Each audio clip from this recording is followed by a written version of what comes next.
America began in Jamestown, a people settling and building a new land.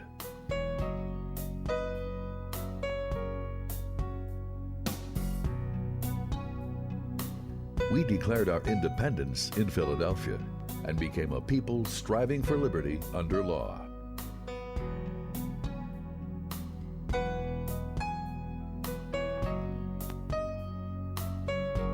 That striving made America an exceptional country of freedom and prosperity.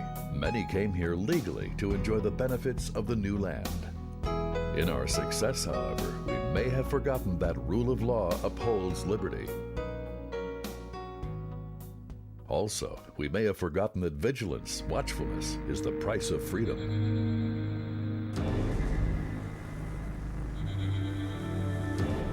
Not being watchful, we have left our border wide open, an invitation to anyone and everyone to disrespect our country and flout our laws. You're hiding behind your flag! You're racist! Get out! We are the future! Go back to Boston! We have beaten you! Leave like beaten rats! As many as 12 million foreigners live illegally in the United States, and they keep coming and coming and coming. In many places, the border is unprotected and unguarded.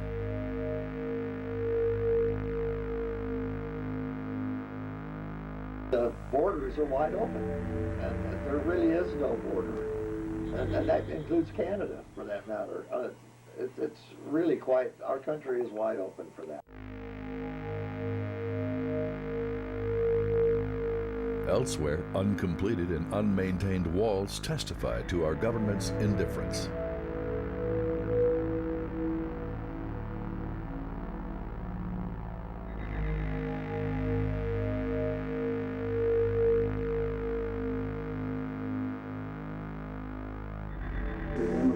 Problem is totally out of hand. The responsibility for that lies in the hands of Congress and the last several administrations, going back probably 3 decades. The borders, as I said, are wide open. There's no interior enforcement. We've put up a welcome flag all along the Mexican border and the Canadian border for illegal aliens to come here, rob American citizens of jobs, and severely affect our economy overall. John, I've been involved with this for the last 47 years, both on the job and off. And in those 47 years, I've never seen any improvement in a single year since the beginning. It just continues to get worse. It can be seen everywhere. And not only that, you have Mexican police, Mexican military making incursions into the United States with no protest from our own government. We have drug smugglers coming across heavily armed, alien smugglers heavily armed, and our own Border Patrol agents are out there with what could be considered a pea shooter compared to the armament carried by these drug smugglers and alien smugglers. Well, they certainly need assistance. I mean, they're so outmanned. We see it right here on our coastline. It's a dangerous place out there, and our Congress should be responsible for what's happening. Worst hit are border states like California, Texas, and Arizona. Isola Foster has been called a white supremacist because of her stance on illegal immigration. My husband and I were both called white supremacists. I thought I had been called everything until that, and then I realized people use these terms to distract others in the arguments. They do not want the truth to come out. So once you're called a racist, a white supremacist, or any of these other unkind words, that is supposed to be the end of the argument. Right now, it just flows off my back. We get right back to the issue. And the issue is illegal immigration that's hurting the American people. You know, the first time I was called a racist was probably one of the most surprising things that anybody could have called me, because it took me back.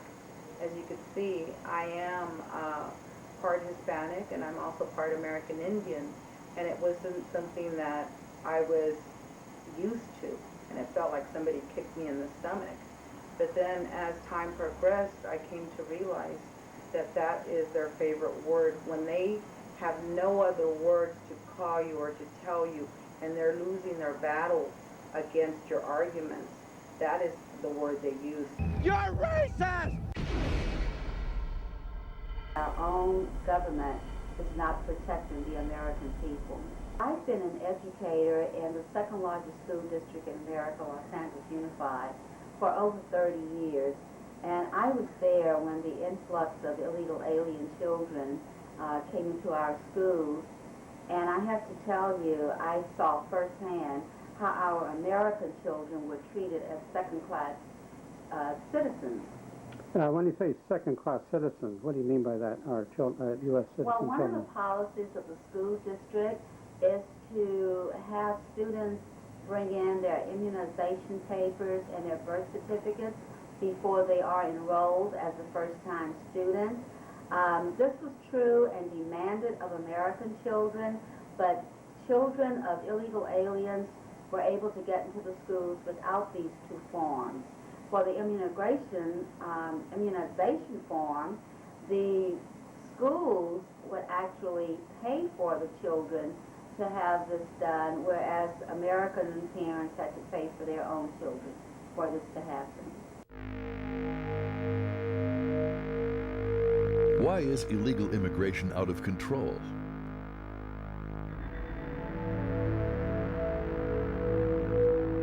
The post-basic answer is that American business interests want the border open for cheap labor. As time has progressed, now it's farmers, the big corporations, anybody that could make money off of these people.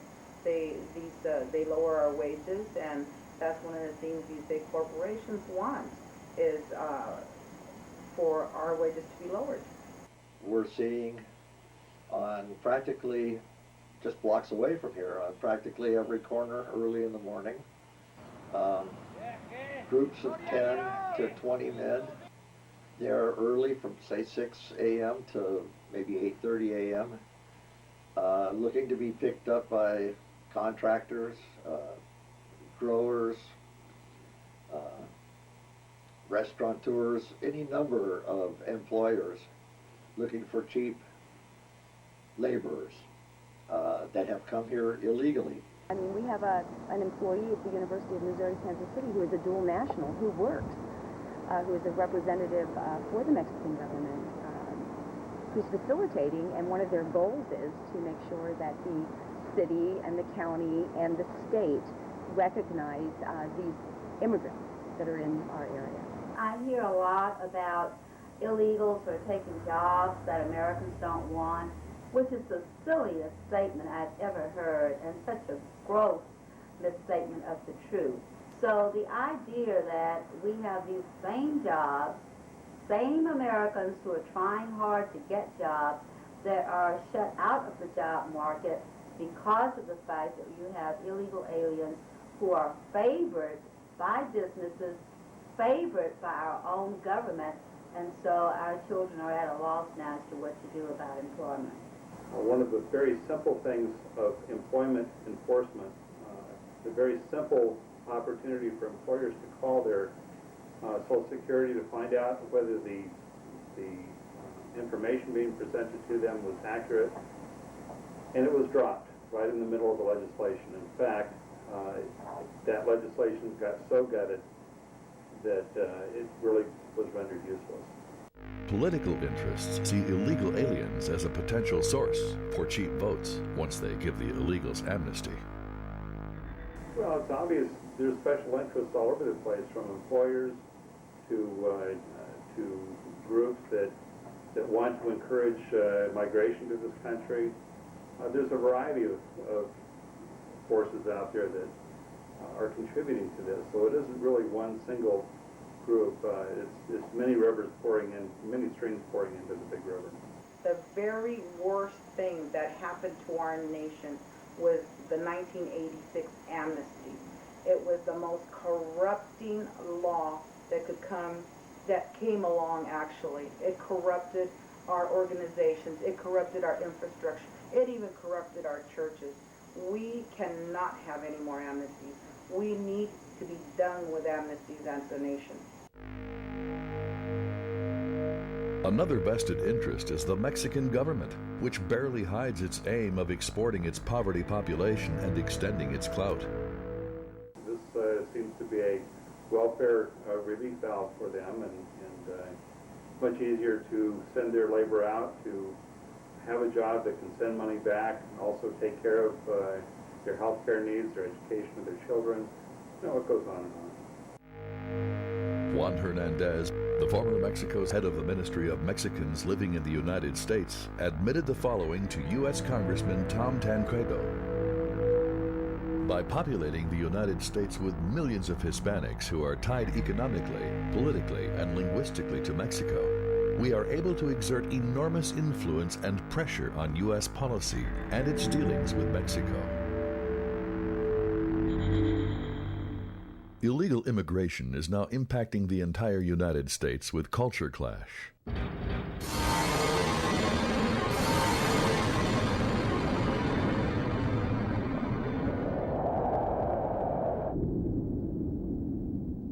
Social service and healthcare costs and crime. Probably the first solution would be to make people play by the rules. We have rules for immigration. More and more, Americans are describing the process as colonization. The most disturbing thing that I've seen in Los Angeles was that it was being colonized by Mexican nationals coming across the border illegally and other foreign nationals. Most of these people that are here illegally live in what I think most would determine to be deplorable conditions. For the most part, in our nearby town of Seaside, there are many, many places like this where 10 to 15 people are living in a house that was meant for 3. My father was a smuggler of human cargo from probably the mid-60s into the mid-80s. Actually, that it was a very dirty business, a very corrupting business. They liked to rape the women. They could have any woman they wanted, and a lot of them didn't do it so much for the money, but for the power and control they had over these people. And these people think this country belongs to them. They absolutely have no respect for this country, and they absolutely at this point, because we've let them do that, we have let them think they have a right to our services. They are demanding these services. They are protesting that we don't give them these services. We do the work in this city. If anybody's going to be deported, it's going to be you. Like the great man Malcolm X said, by all means necessary. We don't belong there. We belong here. This is our country. This is our homeland. And they're protesting because we want our laws upheld.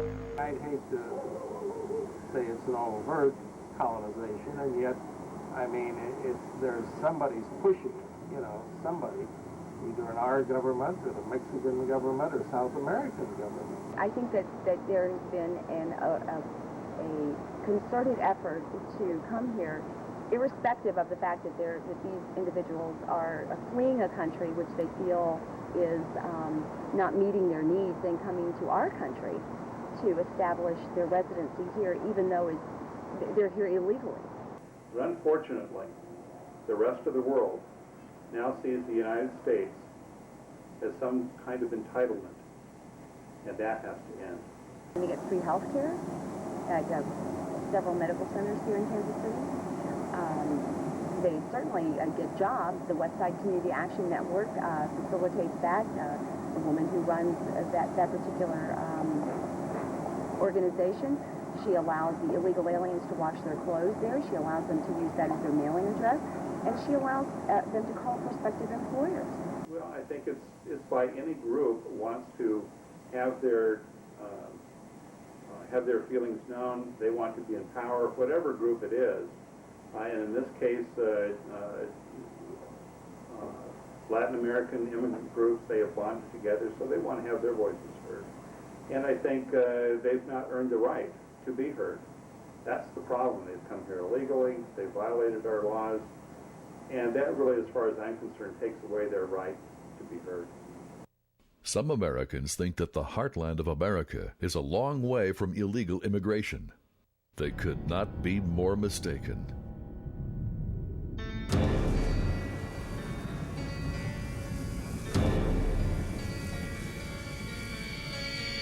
In Omaha, Nebraska, the sights and sounds of Mexico are everywhere.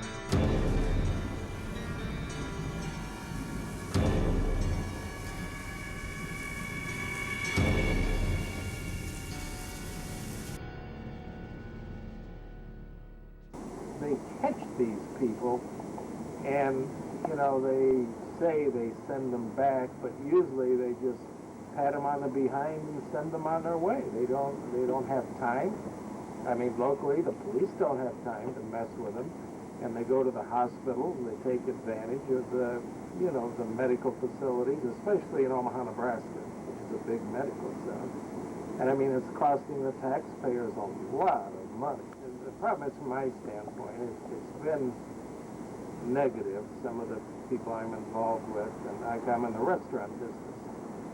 And anymore, when somebody comes in, you know, if you hire somebody that's an illegal alien, the government's on your back, and yet they won't do anything to try and stop them from coming up here. I mean, South Omaha, which you're familiar with, I mean, they've just taken over down there.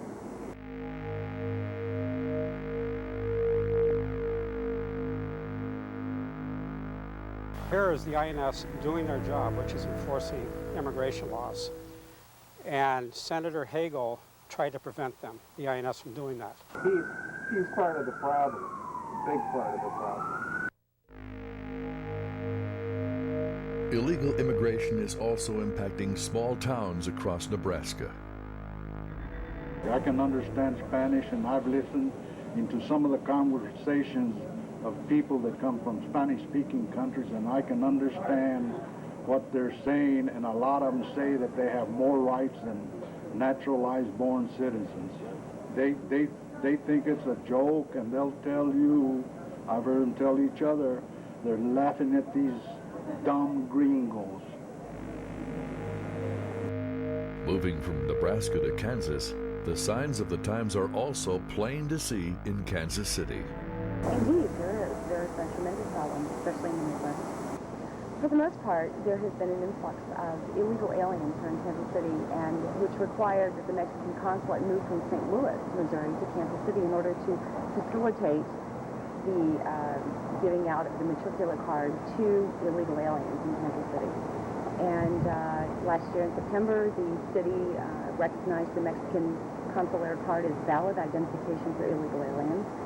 And this has caused a tremendous problem in the city. It's almost as if in Kansas City, as well as other cities, that there's this large welcome, y'all are welcome sign in Kansas City because of, we have set in place systems that allow them to live here without detection and without consequence. So you think the American taxpayer is paying for the overthrow of our country? Indeed, we're not just paying in the fact that they're here. We're paying with our city taxes, our state taxes, and our federal taxes. And it's unfair. The Midwest, however, is not the only interior region feeling the problem. The South also faces unwelcome changes from a broken border. With one for a long weekend on Father's Day that me and Dustin was going to have a cookout for Billy for Father's Day, and we didn't make it to Pawlowski. We got hit rear-ended by illegal aliens and killed our son and put me in a wheelchair. I like to see the congressman and everybody in Washington, D.C. doing something about the borders. Keep all these illegal aliens away from us. My medical bill was $1,500,000, and we couldn't even get help through government to get those paid. I'm responsible for it. So your son was killed by illegal aliens. Yes, he was. So you feel that if our government was enforcing our immigration laws, this person would not be in this country to kill your son? Exactly. There would be no way he could get into the country, not illegally. Do you feel that illegal aliens should have driver's licenses?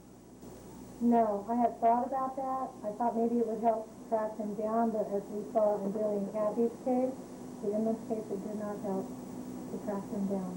You were somewhat harassed by the Mexican consulate, is that correct?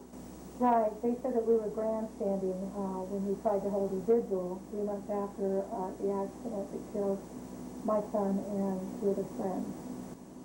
But they gave no offer of assistance? No, not at all. I would have thought that they would look at this as a situation that they needed their help remedy, not as an attack on them. I go to school now, and every morning I pass just 50 to 60 illegal immigrants on the side of the road looking for jobs.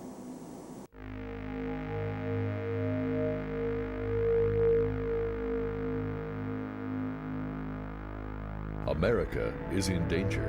No border eventually will mean no country. Our only hope to remain a nation ruled by law is intense activism by citizens.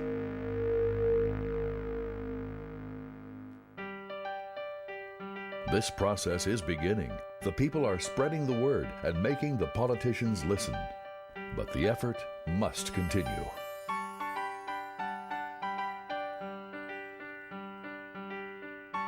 Our great 19th century president, Andrew Jackson, summed up the issue well.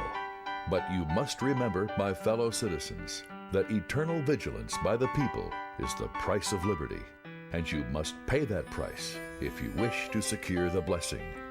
President Andrew Jackson, Farewell Address, March 4th, 1837.